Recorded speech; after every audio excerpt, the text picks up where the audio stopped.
Hello, and welcome to Stories from India, a podcast where we talk about myths, legends, and folk tales from India. I am your host, Narada Muni, and I'm a mythological character myself. I have the gift of eternal life and knowledge of the past, the present, and the future.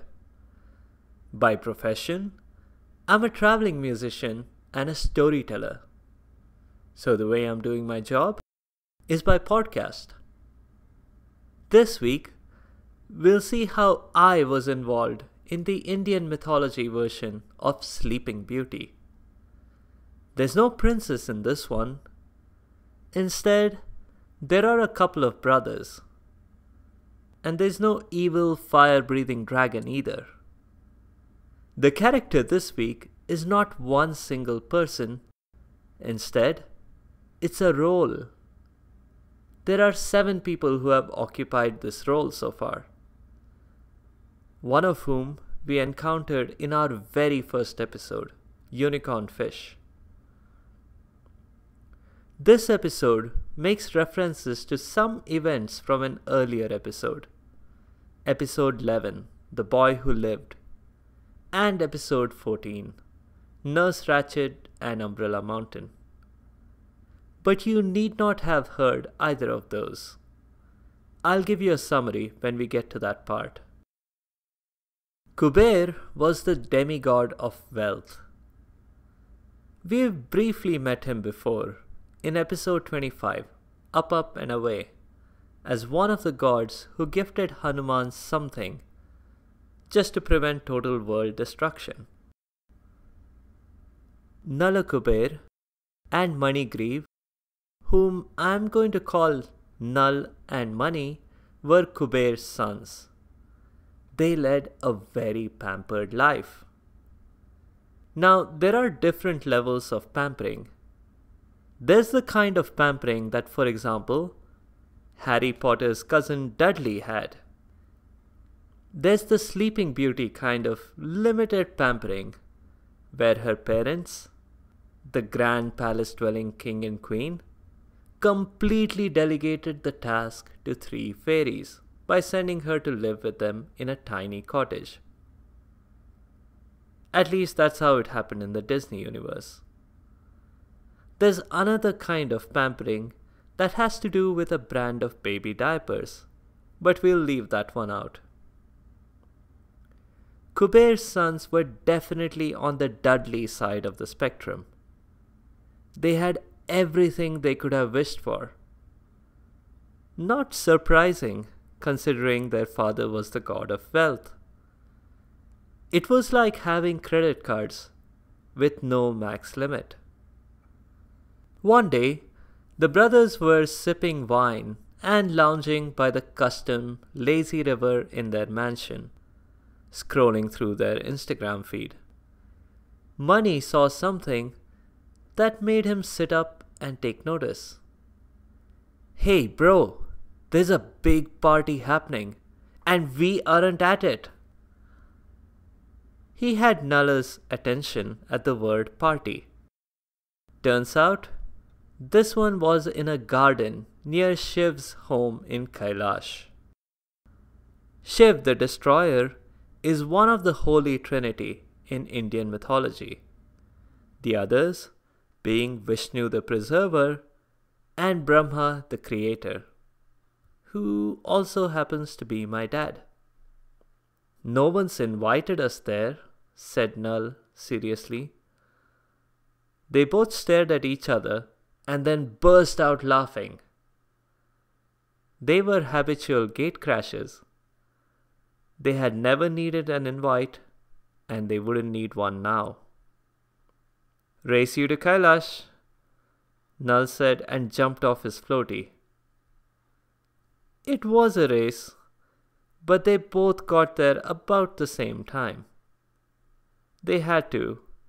They each had taken a top-of-the-line chariot service, kind of like the ancient Indian version of a luxury Uber. They jumped into the river and generally made a nuisance of themselves.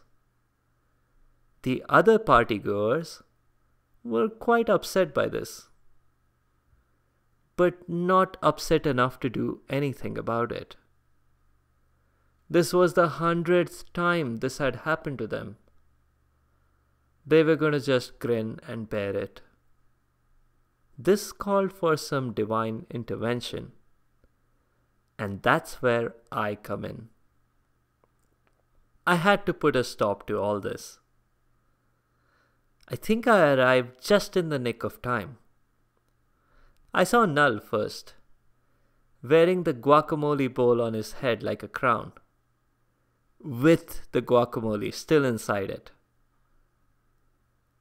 Money ambled in, wearing his swim trunks, a wizard hat, and a very silly smile on his face.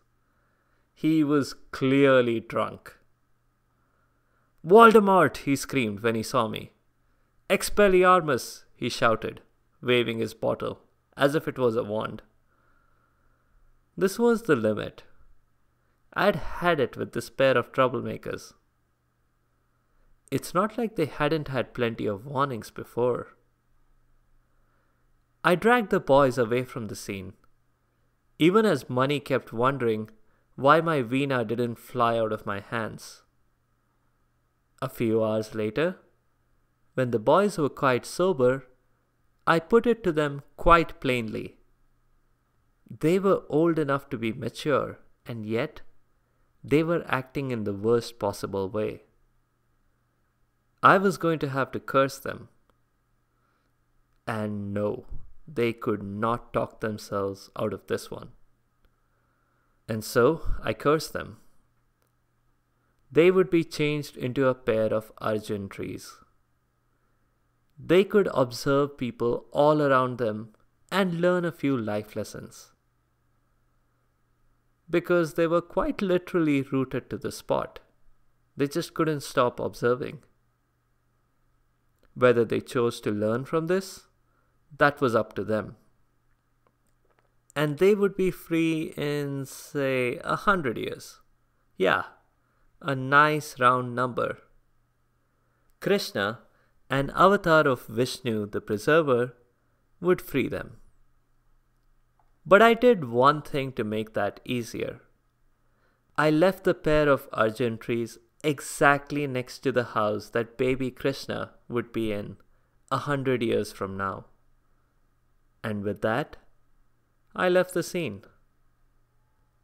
Now, let's fast forward 100 years. If you haven't heard episode 11, The Boy Who Lived, here's a quick recap.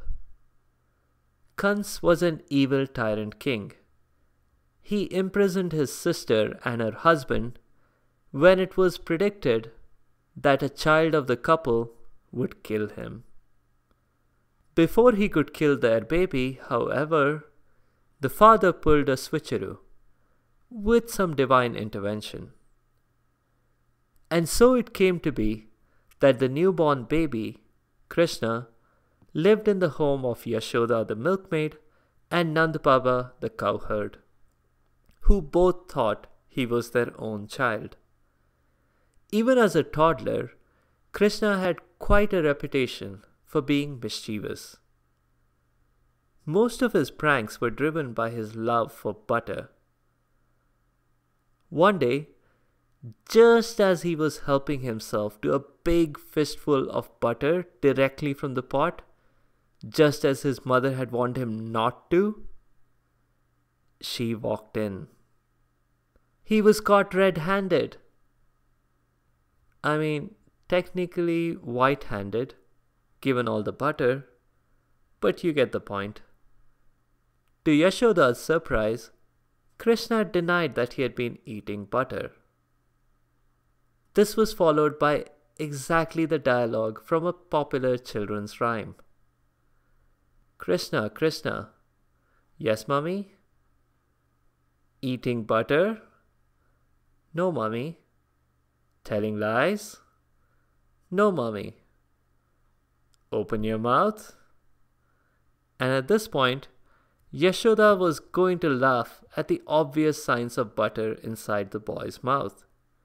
But She stopped. What she saw inside her son shook her to the core. She saw the universe. Yes, galaxies, stars, even the Hubble Deep Field. Either my child has followed a planetarium, or I'm hallucinating, she thought. It had to be the latter. She had probably just been working too long in the sun. Well, she was Krishna's mother. She knew he had been eating butter, even if she couldn't prove it. The boy had to be taught a lesson. She told Krishna to go stand in a corner. Yup, she said, right there next to that big grindstone that's about twice your size and 100 times your weight. But Krishna wouldn't stay in one place. So Yashoda ultimately bound him to it. Before you get worried, he wasn't bound uncomfortably. It's just that his movement was restricted. He couldn't move too far away from the grindstone. Yashoda then went off on an errand. Krishna, the toddler, didn't want to spend his whole day stuck in the corner. So he didn't. He wandered off, easily pulling the grindstone behind him as if it was made of plastic. He had an idea of how to get rid of the grindstone. He could just wander in between those two trees in the yard. Yep, those two Arjun trees that were growing so close together, like they were brothers or something. He had seen snakes crawling in between narrow passages to shed their old skin. This was going to work for him too. As he passed between the trees, he casually uprooted them. And that released Nal and Mani instantly. They had beards now, and the guacamole on Nal's head had dried up. But they didn't mind. They had learned their lesson. No more partying hard for them. Yes, they would partake in the occasional social event or two, but only when invited to it. And they would drink to moderation. And maybe they'd even start helping their dad out with some work here and there. He had been mentioning just the other day, 100 years ago, how he could use a hand in the treasury. That's all for now. Some notes on the show. The core of the story might remind you of Sleeping Beauty. There's a theme of someone offending someone else, 100-year spell, and then release. In the fairy tale, Maleficent cursed the baby princess because her parents didn't invite her to a party. The curse was that the princess would die. But the good fairy changed that to 100-year sleep. Yeah, there's a 100-year spell in both cases, but while Princess Aurora's is real sleep, Nal and Mani are actually awake and conscious as trees, observing everything around them. The trees that the brothers are transformed into are called Arjun trees, or Arjun ke ped in Hindi. Their scientific name is Terminalia arjuna. I've linked pictures on the site, sfipodcast.com. Check them out. The character this week is not a single person, instead, it's a role. The role is that of Manu. The very first Manu was Swayambhuva, and the most recent one was Vaivasvata. There are 7 more to come in the future. We have so many Manus because in Indian mythology, the world was destroyed not once, not twice, but 7 times. Every destruction and rescue is part of a rinse and repeat cycle. The earth gets destroyed in some sort of cataclysm. Vishnu is appropriate in his role as preserver. He helps Manu each time as Manu rescues 7 other sages and all kinds of books to continue the human civilization. The gap between each cycle is roughly 4.5 billion years. You may be tempted to point out that the universe isn't old enough to have been around for 7 times 4.5 billion years. But then, who's to say the Big Bang itself isn't just one of those cycles of destruction? That's all for this week. If you have comments or suggestions, please leave a comment or a review on the site sfipodcast.com or tweet at sfipodcast. You can also find me on Instagram and Facebook.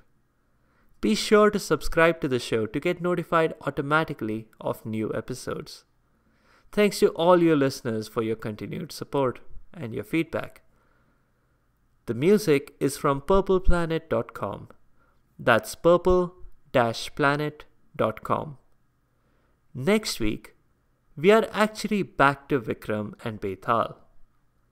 Now, I usually like to spread out my stories, but I've had a listener request for this one specifically, so I'll break with tradition here. The character next week is a sibling of Varun, who was a recent character of the week. This one rides a gazelle. Not surprising then that he's as fast as the wind. Another reason for that is that he is the wind. I'll see you next week.